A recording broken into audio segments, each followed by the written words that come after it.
Hi, my name is Ben Atkinson and welcome to the Functional Health Podcast. I interview some of the leading voices in nutrition and lifestyle medicine, and I will share with you their stories, their expertise and their advice, shedding light on the industry from each of their perspectives to help improve your health from today. This week, I'm delighted to share with you my conversation with Emma Beswick. Emma is a nutritional therapist with a specialism in nutrigenomics and is the co-founder of Lifecode Gx. We dive into stress and anxiety, looking at how our genetics play a crucial role in these conditions and how we can help identify potential therapeutics to help with them. So, without further ado, Emma, welcome to the show. Thank you, Ben. I'm delighted to be here. It is great to have you on finally. And I recently spoke to Yale on the Yale Joff on the Functional Health Podcast. Hopefully I pronounced the name right. I'm sorry, Yale. And I'm really excited to speak to you just to expand on the topic of nutrigenomics, right? But to kick things off, you're a nutritional therapist, but you really specialized in genetics and how our nutrition interacts with our own biology. What attracted you specifically into this space? So my background is data, which sounds very, very dull. But I worked for many years in financial services, and my job was very much about data analysis and how to take boring old numbers and statistics and convert them into something meaningful and usable and useful. And when I studied nutrition and came across genomics and nutrigenomics, my initial attraction, I must say, was that, hey, this is a ton of data. It's familiar to me as an idea. And what about all the things that you could do with it, and in terms of interpreting it and making it meaningful, and having that visualization of the data. So that, I guess, was to start with a way that I could see of merging my old life and experience and skill set with my new or interest that I was going to adopt going forward, and bring it all together. But I must admit, over the years, I've very much recognised the limitations of data alone and the proportion of the usefulness of the data in terms of their layers. You could think about like a cake, not very nutrition friendly, but a cake. and the data's like the bottom layer. And then it's all the things that come on top of that and around it that are important for getting to the bottom of people's illness or helping them to optimize their health. It's the softer skill stuff around it, the gut feel, and the experience of the practitioner as well, that really, really brings it all together. But I think starting with the data, having that in the mix, is actually quite vital. That's hugely interesting with regards to using data, because you've essentially used your background as it to apply it to nutrition, which is awesome. Did you find when you went into nutrigenomics specific, I guess, SNPs or genetic variations for yourself, which you were like, where it was a surprise? So when I started off, I did 23andMe, which people will probably have heard of as a huge direct-to-consumer genetic testing company. And so that provided me with a good start point, I would say. But the criticism, or one of the criticisms of that, is you get a ton of data, how much of it is useful? And a lot of people, probably spend no more than a couple of hours looking at their results, going, that was interesting, what proportion Spanish or Russian or Irish am I? And then have a little glance through the health stuff to see if there's anything really standing out or bad. and then the that's bad it. stuff is what people focus on, right? Yeah, they really do. They really do. I guess from my perspective, I didn't really pick it up at that point. But the things that have helped me the most and that have stood out for me the most are around anxiety and GABA. I don't think I'd even heard of GABA until a few years ago, but GABA, the calming neurotransmitter, and basically how my system responds to that or doesn't respond to it very well. And there is a gene involved in that system, that even just one gene and one small alteration in the genetic code that impacts that gene can have very, very big effects on people's risk of developing anxiety disorders. And just having that, people go, they're always a bit kind of nervous, aren't they, or shaky around that. And I felt that was definitely me. And I felt that was my personality. Yeah. And it stopped me doing things, it stopped me public speaking. For example, I would melt down if I was put in a situation where I had to speak. I would physically shake and sweat. My voice would quaver, and then I'd feel even more anxious about looking anxious, and it was this really vicious cycle. But I had no idea why.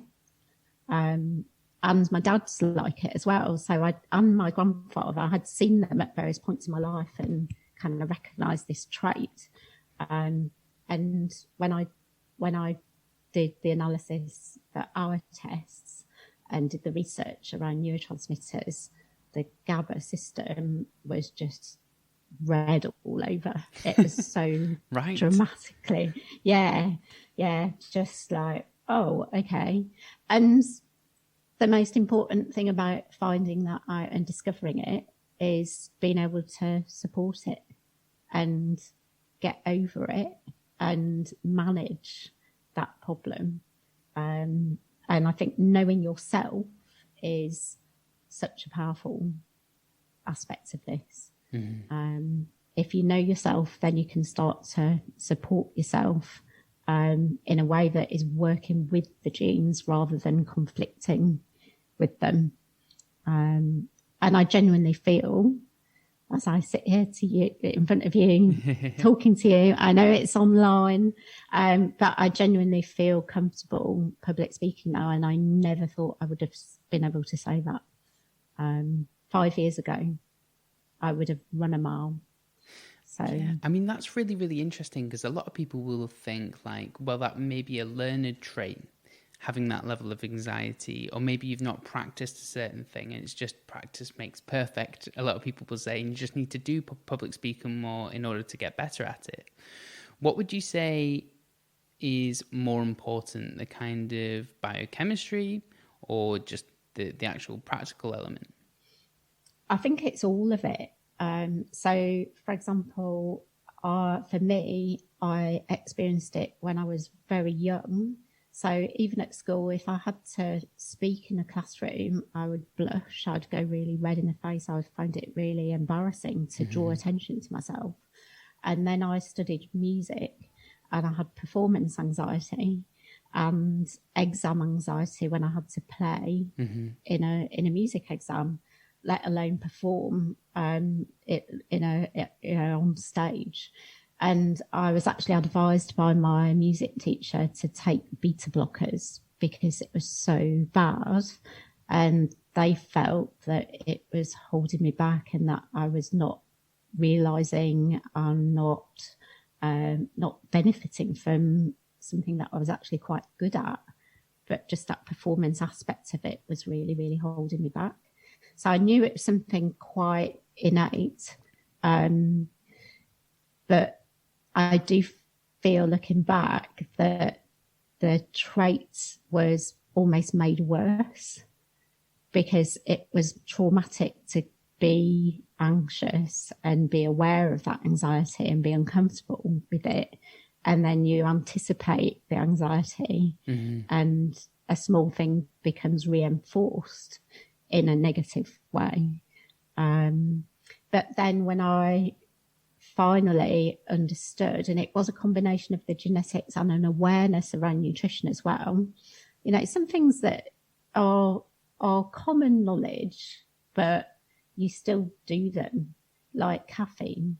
Yes. So why would I have caffeine when I knew that I was going to have to go and speak publicly? And I already, because of this anxiety, knew that my adrenaline was going to go bombing up through the roof. Why would I choose optionally to have 3 cups of coffee beforehand? I have plenty of dopamine and adrenaline and all those chemicals spinning around my system anyway, but I still went and had more. Because, you know, I should have known better, but I still kept doing the wrong thing. And it's kind of, well, what is it for people that actually makes them acknowledge the problem and hone in on it, rather than just keep pushing it away or avoiding facing up to it. And for me, that's where the genetics, it was black and white, actually, or it was red in my case, the report. It was like, look at this, red for danger. This is where you need to focus. So yeah, and then to support it, you know, it's nutrigenomics. So the idea of all these things is that they can be supported by nutrition and lifestyle. It's not about finding out something that you're stuck with and you can't action, that you can't resolve or support in any way. It's not your destiny. Yes, not determinant. Yeah. I mean, I know you're saying that they came up in red, and that almost seems negative, and it kind of is, but almost quite empowering, because you can do something about it, right? Definitely. I'm just thinking of how many people are in that vicious cycle, which you've just explained very, very well, of maybe even, you know, sleep deprived, and therefore power themselves with caffeine, but then make the anxiety worse. And sleep deprivation would have done that anyway. And it's just that vicious cycle, and they really can't get themselves out of it unless you take a step back and recuperate. So fascinating. So how did you support that, in particular GABA, that calming neurotransmitter? So the part of it was reducing anti-nutrients, I would say. So I thought I was healthy. I did a lot of running, and I used running as a calming thing. Or I thought I did. It was kind of like my mental health fix, really. And I thought I ate reasonably well. But actually my running was quite extreme. I was hyper competitive, not in a club sort of way, but if I was out running and I could hear someone gaining ground coming towards me, I'd step it up. And I'd be determined not to let them overtake me. I mean, that's another, I look back on it and go, what was going on there? Like, just these kind of odd behaviours, like hyper competitiveness. But also I was having a lot of tea, actually, more than coffee. But I was probably having like literally a constant drip of tea, like constantly, like 12 big through the day. So I was actually having a lot of caffeine. And I was working in a corporate job and going out straight after work and drinking loads of alcohol. And, you know, we could talk about alcohol at length, but I think the key point for me is that it's an anti-nutrient. So it uses up all your B vitamins, lots of minerals, lots of antioxidants, all get hugely depleted by processing the alcohol. And actually, what do you need to make GABA? You need B vitamins, you need magnesium, you need zinc, you need protein as well. And a big problem usually behind chemical imbalances, biochemical imbalances is, as you know, nutrition or nutrient insufficiency. And then there's the genes on top of that. So if my gene results told me that actually it wasn't about not enough GABA, but it was about how well I sense the GABA, how sensitive my system is to GABA being present, and the fact that it was less sensitive. So if I had a normal amount of GABA, then I wouldn't feel it as much. It wouldn't do as much in terms of calming me down. So even if my nutrition was okay and I had all the raw ingredients to make the GABA, it probably isn't enough for me. Yeah. Even though it might be enough for most people to feel it. And guess what substance interacts with GABA receptors just like GABA does, or very closely to how GABA does? Alcohol. It's like a perfect fit. So when we talk about receptors, we talk about a key and a lock. And the lock is the receptor. And for me, my variance was on my GABA receptor gene. And it's as if the GABA doesn't fit as well in it. So it's not really giving you that benefit. But alcohol fits in that lock in a very similar way. So that's why people with that genotype actually use alcohol to calm themselves down, because it's like a GABA substitute. Wow. Okay. You really opened my eyes there, because that is something which, I mean, I was going to say, I speculate that would be the case, because I've seen just a lot of people and know a lot of people that have anxiety and kind of numb it with alcohol on occasion, right? So maybe after a hard day's work, you're ramped up, and then people will reach for the glass of wine or whatever without actually supporting themselves with maybe adequate nutrition, right? And that's actually exacerbating the issue in the long term. Yeah, definitely it is. And it means that with receptors as well, you build up tolerance. So the amount of alcohol that would give you that calm is no longer effective enough. So instead of one glass, you need two to have the same benefit or the same effect. And so you can see how that easily becomes a problem for people.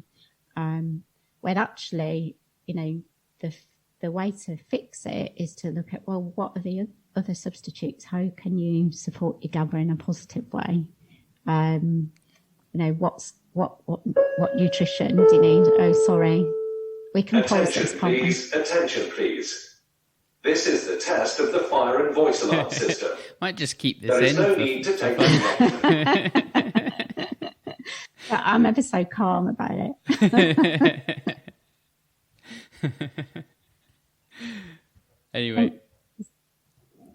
So in terms of then, how do you, if you recognise that you're in this situation and this is the dynamic that is happening, how do you break out of it? So the recognition is the first thing. It's kind of going, okay, this is where it's going wrong. It was a weak point always from day zero. When I was born onwards, this was a part of my personality, really. But then understanding actually this explains a lot of it. It's not going to be the whole picture, because one gene is never the whole picture, but it certainly explained a significant aspect of that to me. And then it is kind of like, okay, why, or what can you do about it? So part of it is analysing big stuff, and part of it is zoning in on the detail. So the detail is in many ways the easy bit. If you've done nutrition, education and study, and you've looked at biochemistry. So you can look at the pathways, and this is what we do that is different to other companies as well in Lifecode. We look at pathways and we present genes in the context of pathways and systems and show these are the ingredients, nutritional ingredients, chemicals that are needed to support these pathways. So in other words, how do you make GABA? And how is GABA broken down? So how can you naturally support your GABA levels? So for me, I need more.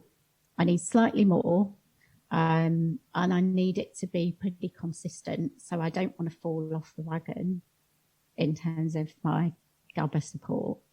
So it's B vitamins, especially B6 and zinc. My zinc levels, when I have done blood tests, and when I did blood tests at that time, my zinc levels were through the floor, which is concerning for a whole range of reasons. But it was a real standout result because most of the markers were in a very good optimal range. Right. But my zinc was rubbish. So that was really letting me down in terms of making GABA. So that's like, okay, clue number one, fix the zinc.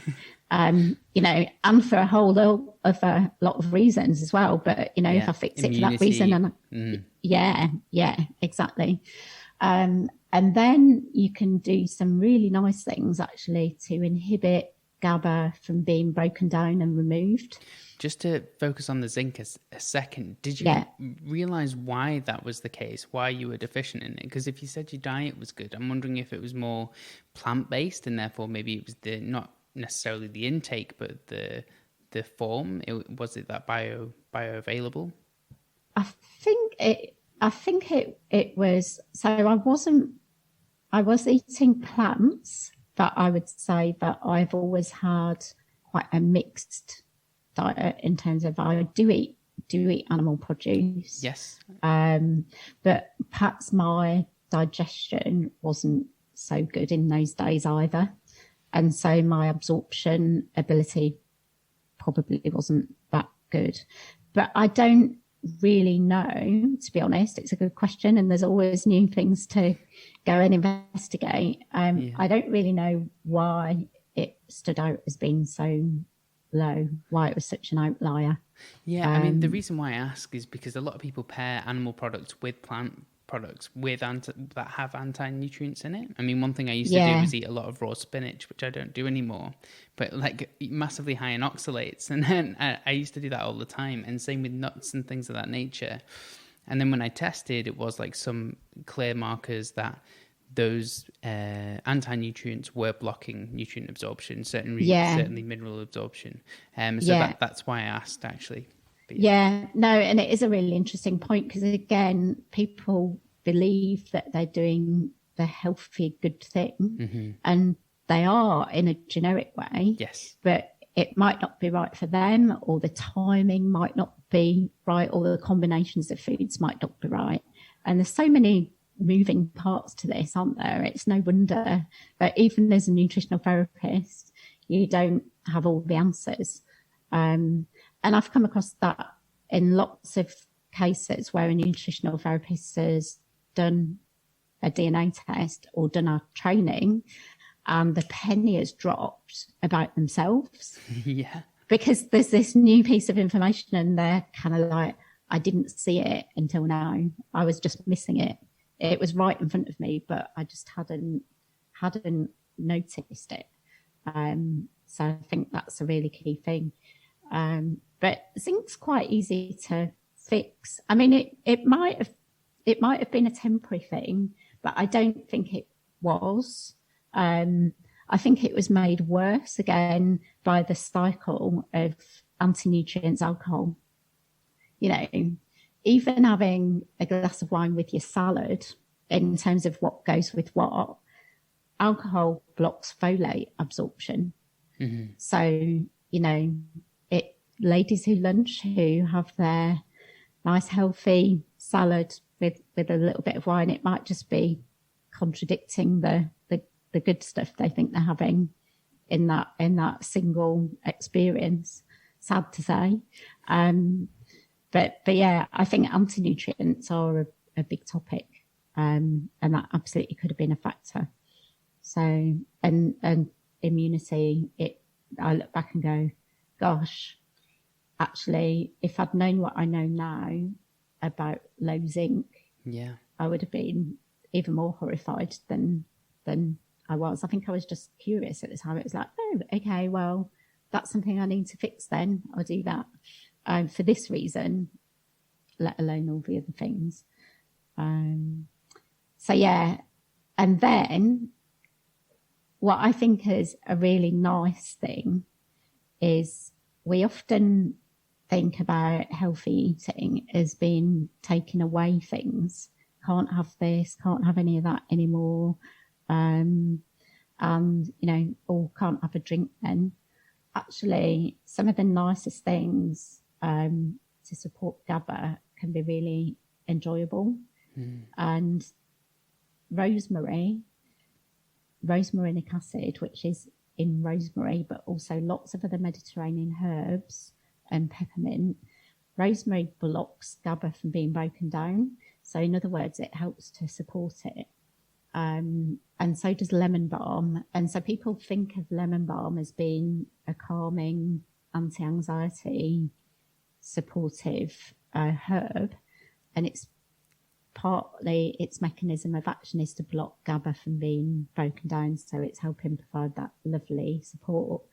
And rosemary, for me, I cannot, and I've never been able to walk past a rosemary plant without squeezing it and smelling it. Yeah. Even before I knew this.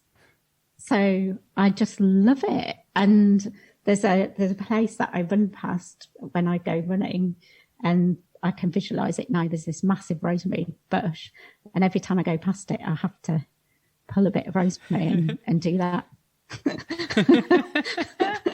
Rub it between your fingers. Yeah, I completely understand that. I actually interviewed Eric Zielinski, who's a kind of what I'd consider an expert on essential oils, and he was talking about these volatile compounds, and even just the smell of them through the olfactory system can have such a profound effect on your well-being. And I was like, this makes a lot of sense, because even from, I don't know, my mum when I was younger using essential oils just to aromatherapy around the house, I was like, I felt better, specifically with orange oil. And then the more, now I've learnt about that, the more I hear about it, I was like, this makes perfect sense. And you've just confirmed that as well. Is there any evidence, I mean, I don't know whether you know of any, of actually smelling the oil as it relates to GABA production or GABA breakdown?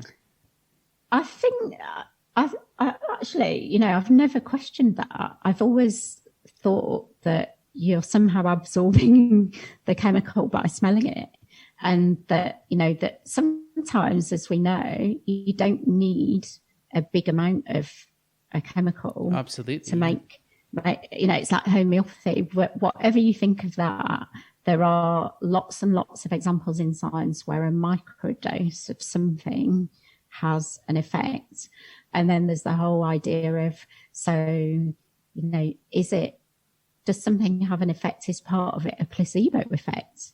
So you're expecting it to have a calming effect. So it does, your brain recognizes it, and somehow that triggers a whole set of reactions to create that effect. Who cares, quite honestly? Yeah. If it works, it works. The explanation's good enough for me. There's that linking with the GABA, and I know that it helps me. I enjoy it. And, you can have oil burners and however you want to experience your rosemary. It's good for me. So I'm sticking with it. Yeah, I think me too. Bit of rosemary on some roasted vegetables. Can't go wrong. Exactly. And it's in other herbs as well. So things like thyme, basil, a lot of the Mediterranean herbs have actually got the same compound in them. So herbs on everything helps to keep you calm. So I mean, from a personal note as well, when you were talking about anxiety, I used to suffer from anxiety, and I don't use that word lightly, but acutely. So it was for a short period of time, and I have to say, and I couldn't pinpoint why. Don't know what was going on. I didn't do any testing, but magnesium, specifically magnesium glycinate, was an absolute game changer. And I'm not saying that'll work for everyone, but for me, that seemed to be the bottleneck in terms of actual, perhaps GABA production, perhaps another mechanism, I don't know. Hugely beneficial for me during that time. That makes, it's the same with me, that I love having Epsom salt baths and all of that. Again, magnesium is one of those things that I feel personally I can't have too much of, really, by any means possible. And there is a very good explanation as to why that's helpful in the system, because glutamate is the excitatory neurotransmitter, the most prolific one, and GABA is the most prolific inhibitory neurotransmitter. You make GABA from glutamate, but if the balance is wrong and you have too much glutamate, then that can be, it's almost like a seesaw between them. You can have too much excitation as well, and excitotoxicity. And magnesium breaks the circuit.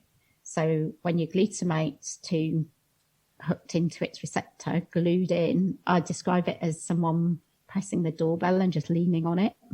It's like the glutamate is on, the doorbell won't stop. There's no relief from this kind of excitation. Magnesium breaks the circuit, so it turns the bell off, and it gives you that ability to do something else and come down from that kind of hyper excitability scenario. And it also helps to convert glutamate back to glycine. Is it glycine? Can't remember. Glutamine. So it helps manage your glutamate levels and to stop them being too active and too high. So well, that makes perfect sense. Yeah. Yeah. Okay. Yeah. Fascinating. I mean, it's really eye-opening now we're discussing it now, because for me, it was just looking at the clinical studies, like magnesium reduces anxiety, and then I just used it without actually looking at the biochemistry of like why it might work, the biological mechanisms that it interplays with, although it, interplays with, I think it's over 400 plus. Yeah, exactly. And I was just about to say, because it triggered that thought that, that is one place where it has those effects, but it also helps with a gene called COMT, COMT, which breaks down dopamine, for example. So again, another reason for feeling quite wired is high dopamine. And COMT is a gene that breaks down dopamine, and magnesium is a cofactor. So it helps that gene do that job and release or relieve you from that hyper dopamine scenario. And as you say, there are hundreds of places where magnesium is needed and works, and those are just two big ones in the nervous system where it can be helpful. Yeah. Okay. Yeah, I've got some reading to do, that's for sure, after this.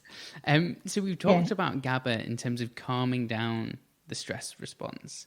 I know you recently spoke about the stress response in a recent talk, and I'd be interested to know almost the opposite.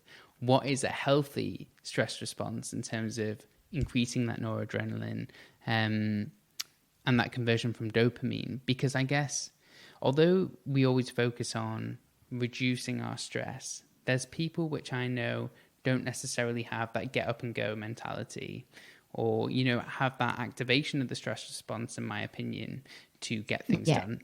And I'd be interested to know what your opinion is, what the story is there. Yeah, you're right. I think a lot of times we'll talk about certain chemicals as being bad, like adrenaline. Yeah. Or too much adrenaline.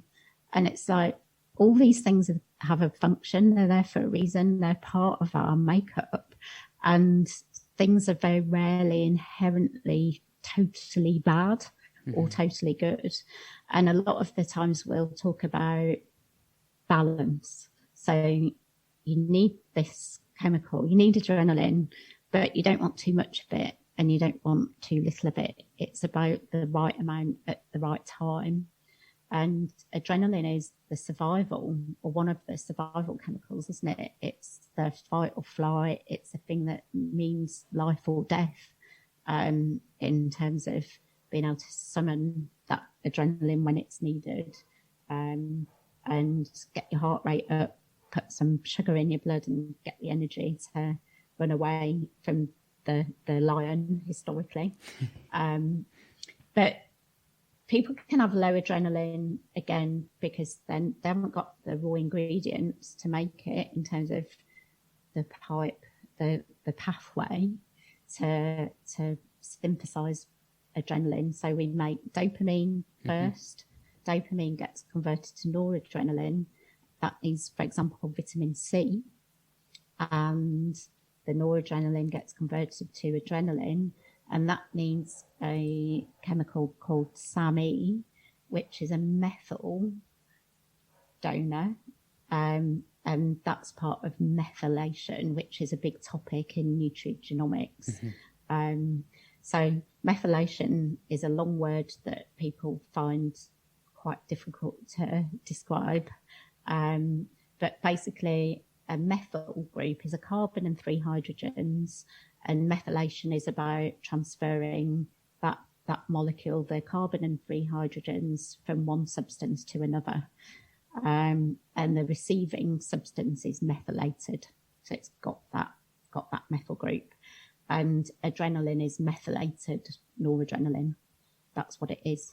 So methylation is really important in enabling that system to work and to provide. It's a raw ingredient in the process of making adrenaline and supplying it. And we need energy to do that. Our mitochondria have to be healthy and functioning and all of that. And, you know, again, to think about how substances have got a multitude of effects. We mentioned vitamin C, essential nutrient for humans. We can't make vitamin C. So we need vitamin C to convert dopamine to noradrenaline. We know as nutritional therapists that vitamin C is really, really important as a general adrenal support nutrient. When people have got fatigue, for example, vitamin C is one of the big things that is up there, isn't it? That kind of go, you know, or if you've got chronic fatigue or post-viral fatigue, for example, vitamin C is do this, partly for immune reasons. That's one aspect, but it's very supportive of the adrenal system. And it's partly to help that making adrenaline, and it's partly as an antioxidant to clean up all the collateral damage and the debris that is generated when we're making and using energy, or fighting a virus or whatever else is going on. But it's one of those really vital chemicals that we need to support ourselves in that way. And of course, on that pathway to making adrenaline, there are genes involved at every step. And some people have more or less effective genes.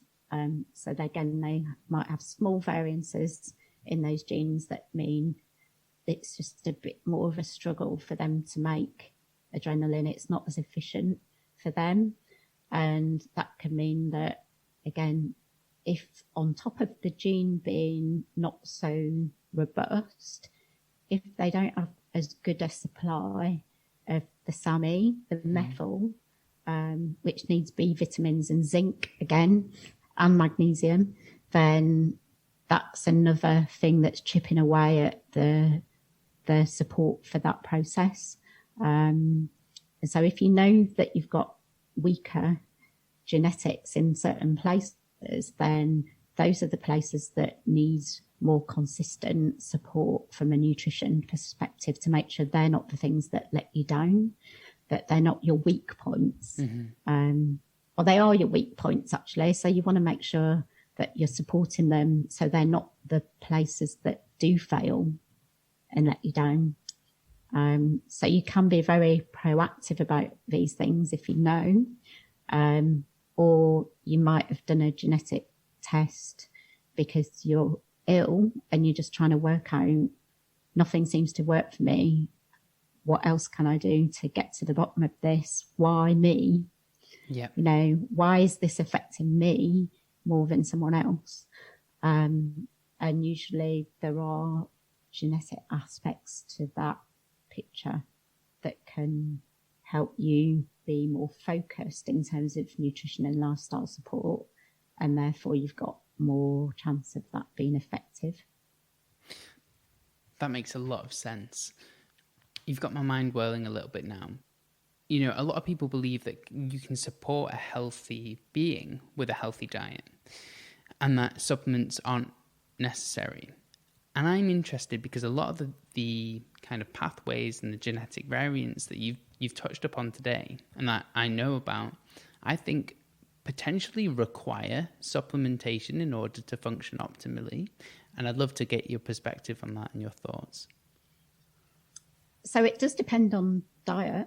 I'm a food first person because I think, food comes in packages. And so those packages have a blend of different nutrients that often work synergistically. And if you think about B vitamins, actually to get the most benefit from folate or B9, you need B2, you need B6, you need B3, you need B12.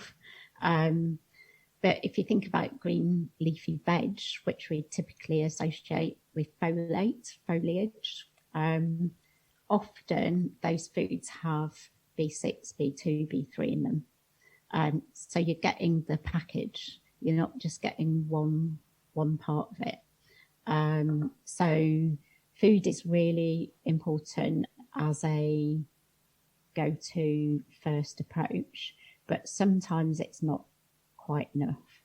And it might not be quite enough if you have particular genetic vulnerabilities or weaknesses, and or if there have been environmental factors, so things that have happened to you or that you do that put more pressure and more demand on certain pathways and certain functions, you know. So for example, do Olympic athletes take supplements? Well, yeah, I think most of them do these days because they're putting so much extra pressure on their systems. They need extra. They've got so much demand on those systems that if they tried to do everything with food, and they've all got nutritional therapists working with them and supporting them through food now as well. But they do need extra.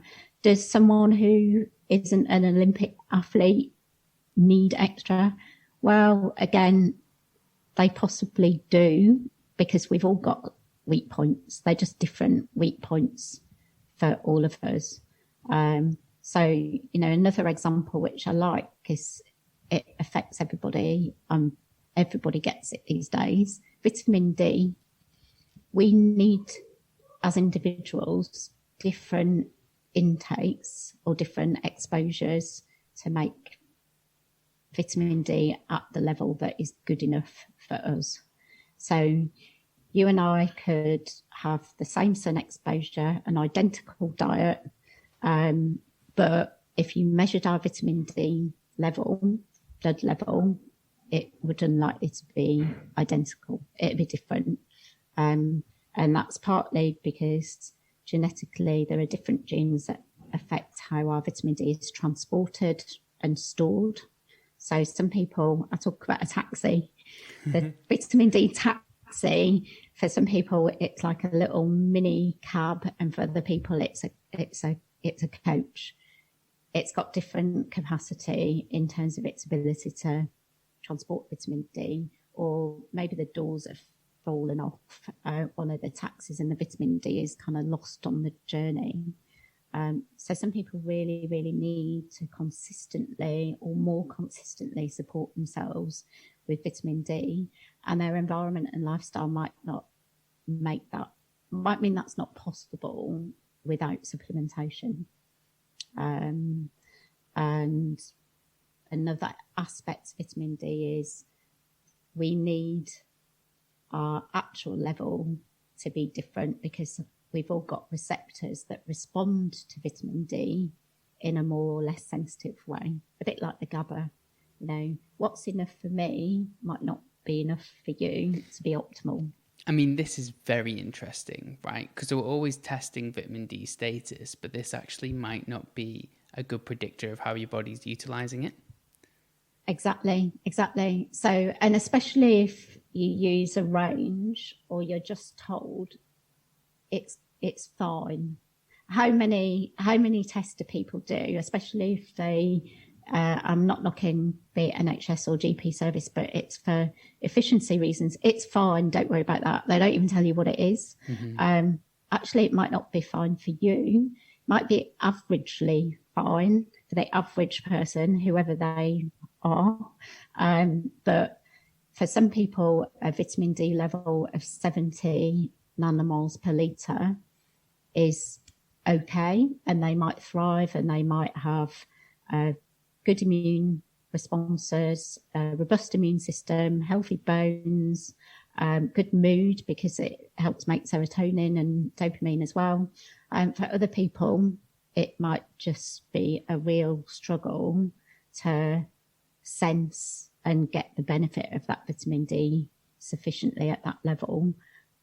And their optimal might be 120, 150 even, so double. Yeah. That's a massive factorial difference, isn't it?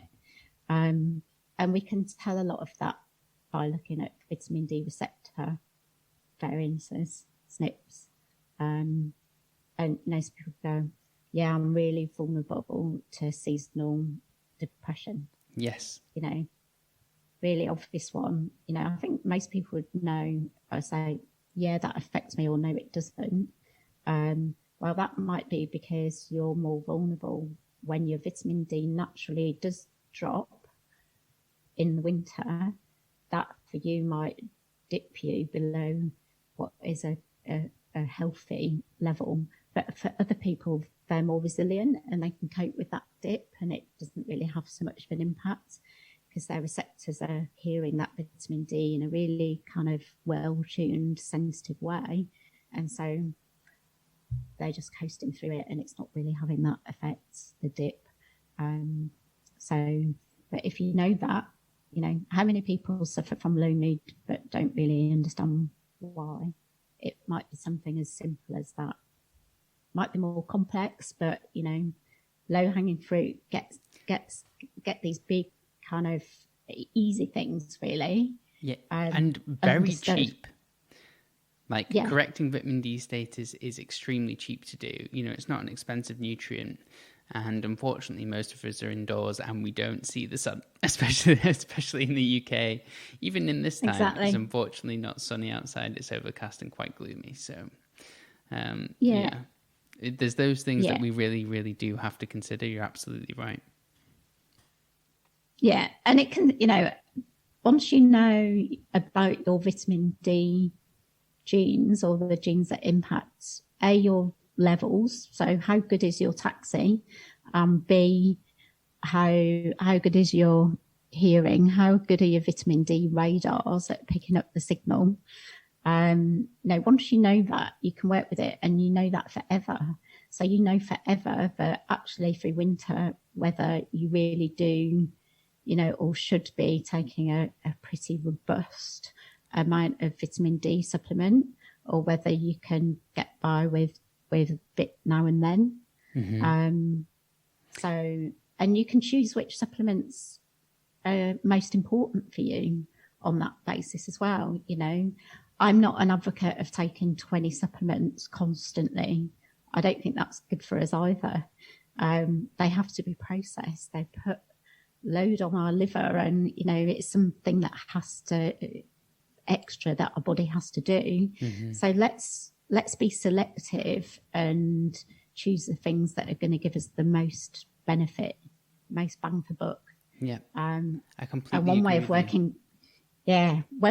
way of working that out is by understanding your genes and, you know, which are the things that are going to let the side down if you don't support them. So, you know, I think for me, vitamin D is quite a big one. Zinc is obviously a big one.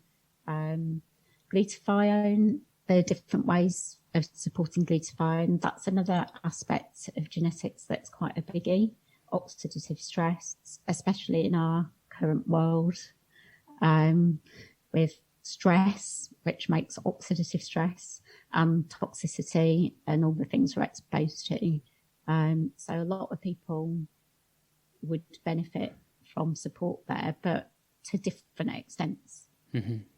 Again, I completely agree. And when you sorry, go on.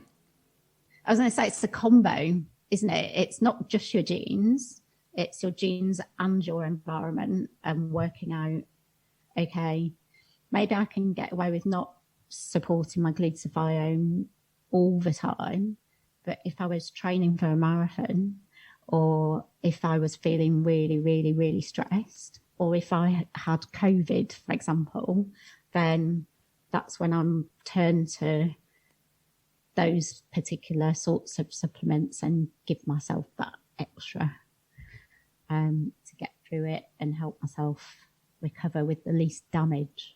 Because we spoke about it before, magnesium for me was a low-hanging fruit, right? When I suffered anxiety, or when I had this acute anxiety. And what I find is that when I go on holiday and I maybe overindulge, you know, I do drink alcohol. So I might overindulge on alcohol and food, which maybe isn't necessarily right for my biology or microbiome. I do tend to get anxiety, or a mild form, afterwards. So after I've come back from holiday. So you're meant to be relaxed when you're on holiday, and I do feel that way. But when I come back to work, my stress tolerance is less. Obviously, it depends on the kind of holiday, but in general, yes. So I need to be really careful on how I support myself after I've come back from holiday. So when you were saying, like, you have to consider your environment, I'm very much aware of these things now. And Christmas, a great time that I spend with my family and friends and really enjoy, but I do indulge. And that leads to January, me feeling not very good. Yeah, really depleted. Yes. It's kind of like the plummet after the indulgence, isn't it? But it makes so much sense. And I think, you know, when I said I'm not really an advocate of taking lots and lots of supplements together, but also the same supplement forever, because you need different supports at different times. We are cyclical beings as well, you know, the circadian rhythm, the seasons. We're meant to actually have fluctuations in our biochemistry. Yes. And we're meant to be able to adapt to that. And our bodies are brilliant at adapting to that. And that's what receptors are for on the whole. Receptors sense how much of this chemical is there. You know, what should I be doing to compensate for that, kind of balance the seesaw type of thing. But I think having that awareness as well that you've talked about, I've been on holiday, that should be good for me. I should feel refreshed. But actually, in another way, it's depleted these aspects. Okay, well, let me fill them in then, kind of, you know, have the holiday recovery supplements, you know. Yeah, or just be aware. I mean, I know I can't. I wish I had that knowledge when I was younger, from when I was experiencing those dips, to understand why they were occurring. And maybe my friends had more resilience to whatever it was, alcohol or eating cake or that kebab on the weekends that I maybe didn't have resilience to, right? And it's just acknowledging that and knowing it. But, I think we're constantly learning in this field, right? Yeah. Yeah, absolutely. And the other thing, of course, is aging, which we are all aging. The things that you could get away with when you're younger, you can't get away with as much when you're older because your body's not as good at recovering. Mm-hmm. So you might need a little more extra help. And there might be things that were weak points for you all along, but you never really had any awareness of them because they weren't a problem when you were younger. But, actually you do have an option to support those weak points if only you know about them. And it's better to know about them in a proactive way than find out the hard way when something goes wrong. So preempting things and supporting them in that proactive way is an option, and the genetics can help facilitate that option. Couldn't agree more. For the listeners, I know we spoke about some foods and some specific nutrients, but what I will do in the show notes is list some foods which are very high in zinc, magnesium and B-complex vitamins. So if people want to have a look there, you can. I ask 3 questions to everyone that comes on the show at the end, and I've not shared these with you beforehand, so please take your time when answering them. I'm scared now. What is the most impactful health change that you've made in your life and why? Oh, gosh. Wow. So it isn't nutrition, actually. So I've always run. And I mentioned that I was like a hyper about it, hyper competitive. And I almost would get anxiety if I thought I wouldn't be able to run at least every other day, because it was like my thing. And now I've completely changed my approach to running, and I would say I do mindful running. So I'm loads slower. I don't have any tech actually, apart from I've got a Apple Watch. I don't have headphones. I just go out, and if I'm in a park, I look for parks, I look for water. So often I run along waterways because you don't have to stop for traffic. You don't have to really think and make decisions about where you're going. You just go. And I think that my method and my approach to running now is genuinely therapeutic and good for me and calms me. Whereas before it was actually reinforcing a lot of the hyper kind of activity that I had. So that's probably the biggest thing. I still do it, and I hope I always have that kind of, that particular thing, that aspect of health to do, but I've changed the way I do it. So that makes perfect sense, and I'm glad that you've nurtured that relationship that you had with running. Yeah, I have. Yeah. And I've done marathons and races and things like that in my time, and I'm kind of glad that I've done them, but I'm done with it. I don't need to prove it. I don't need to prove that I can do a fast marathon. Probably isn't fast in other people's eyes, but I've done what I felt I wanted to do, and now I'm just enjoying it in the moment for what it is. So yeah. Brilliant. The second question is, how can healthcare and guidelines become integrated with the kind of modalities that we spoke about today? So it is interesting that in the UK, the UK has a really great history in terms of genomics and their kind of research and investment in genomics, actually. And you know that because your history is you've worked in organisations that specialise in that. So I think, we do have an amazing history to be really, really proud of. And the NHS is doing a lot of work in genomics. However, their focus at the moment, they can't do everything. It's such a big, big science. So their focus is rare disease, and also cancer is another aspect of genomics that they focus on. They're not really doing nutrigenomics. And I doubt that will be a focus anytime soon, because nutrition has not been a focus, and it's, been a struggle to try and ease that into the kind of medical world, hasn't it? But I do think, I think there's good and bad in everything. And there's a focus on some things. There was a news article out today of cholesterol and a drug that is going to change the way a gene processes or makes cholesterol. And my initial kind of response to that was, not sure I like the sound of it. So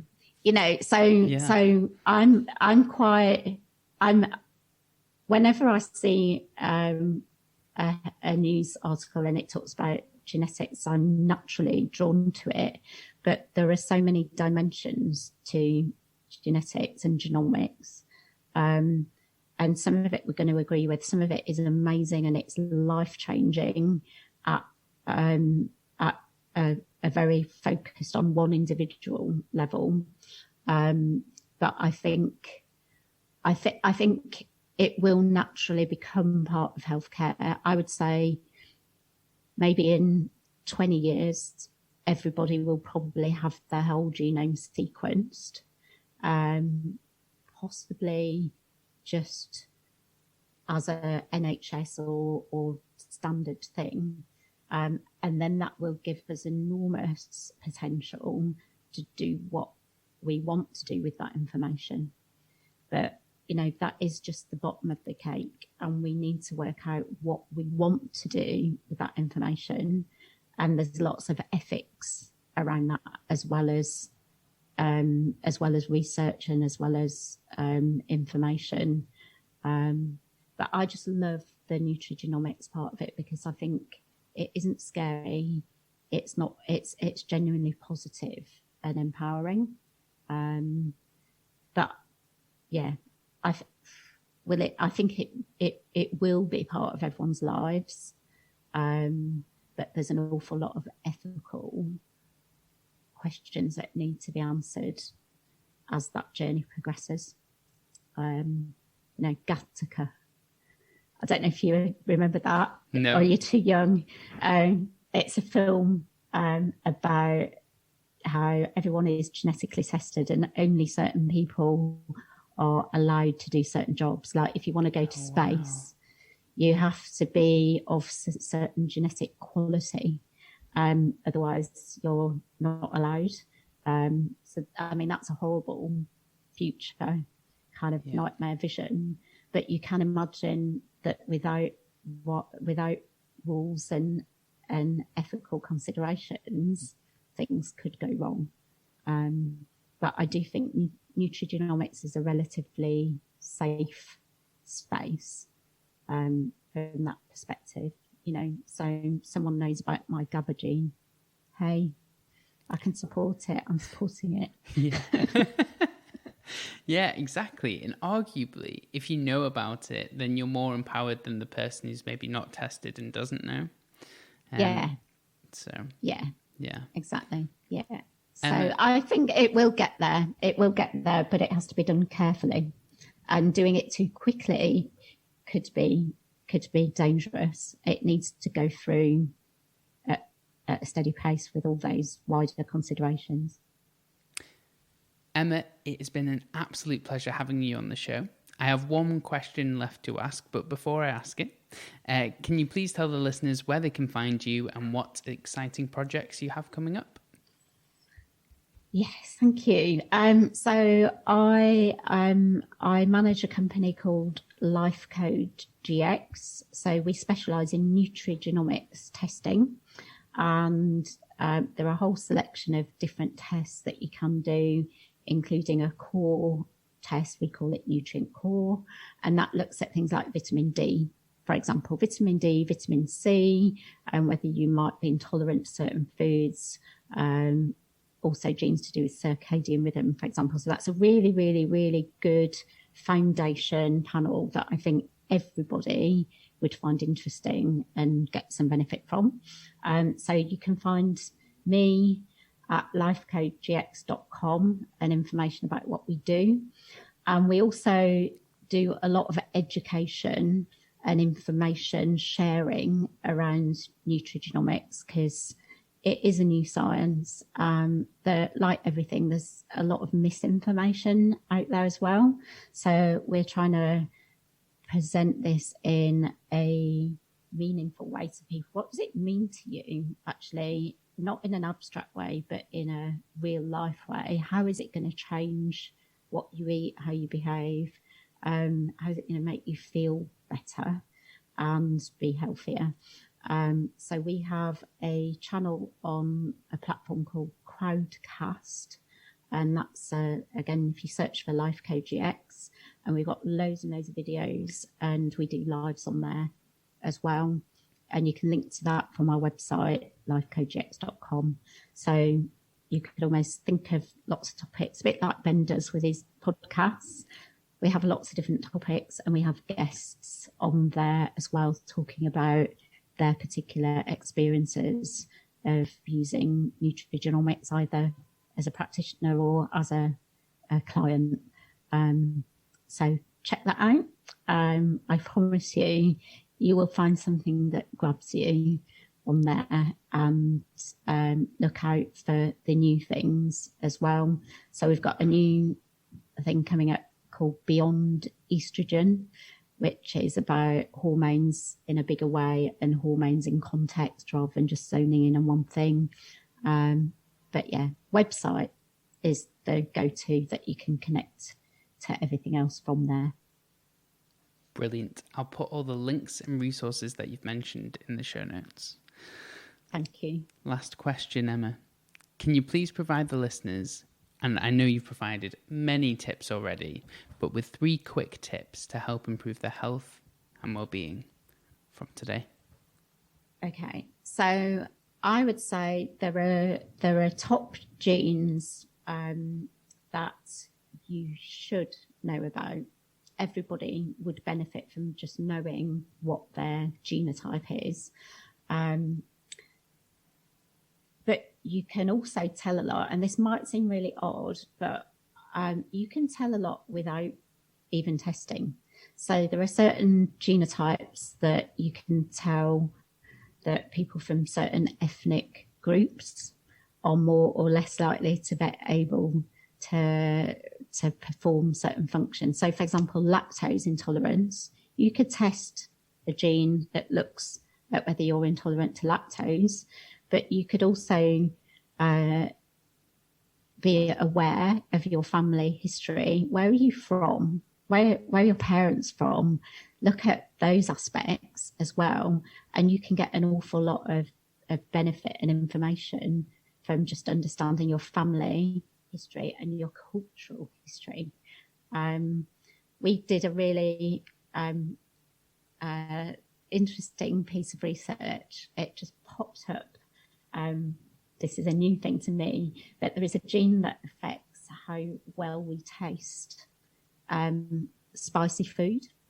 Right. And you just think, oh, isn't that one of those novelty genes that, people throw out there and get a quick click bait from? But a version of this gene is much more common in geographies where there is more chili, there is more wasabi and those sorts of foods. But that same gene is involved in pain tolerance. Mm-hmm. And so actually, if you have a better tolerance to spicy food and you don't get such a kind of burn or heat from it, you also have a better pain tolerance. What? Yes. Yes. And that's all linked in with inflammation. as well. It's not just the perception, it's the actual inflammation. And so what we find quite often is you look at one and it might look like it's, okay, not very exciting, but you can dig into the gene, and a gene has many characters and it's got many reaches and many functions. So I would say if I was starting out, do a nutrient core test, and you will understand it.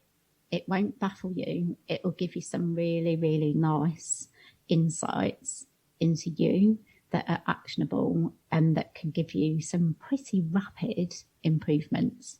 And there will be some things that don't surprise you. And you'll be like, I knew that, or I always thought that, and now I know it. And there'll be some things that do surprise you, which you probably would never have guessed. But once you know them, you'll be able to make some changes and make some improvements and get those benefits. So that would be my thing. Self-knowledge is power. Brilliant. Love it.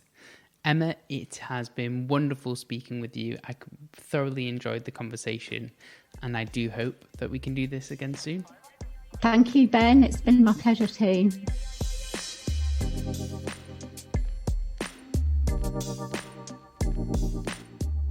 Thank you for listening to the Functional Health Podcast. You can find links to everything that we talked about today in the show notes.